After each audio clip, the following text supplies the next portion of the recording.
Alam mo ba na sinuspindi muna ng LTO ang planong pagpapatupad ng pagbabawal at parusa sa mga gumagamit ng improvised at temporary plate sa buong bansa na dapat sana'y magsisimula ngayong November 1 ni LTO Chief Assistant Secretary Marcos B. Lacanilaw.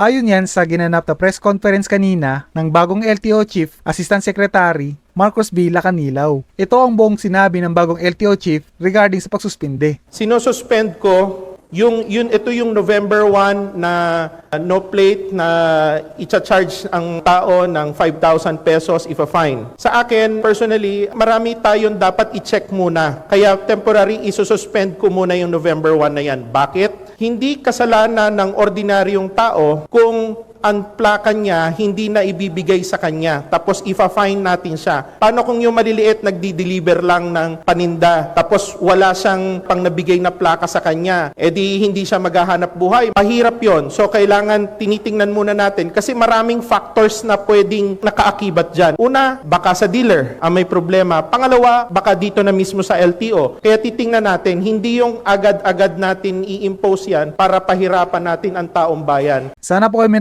natutunan kayo sa videong ito. Ako po si Flash Elorde. Ingat!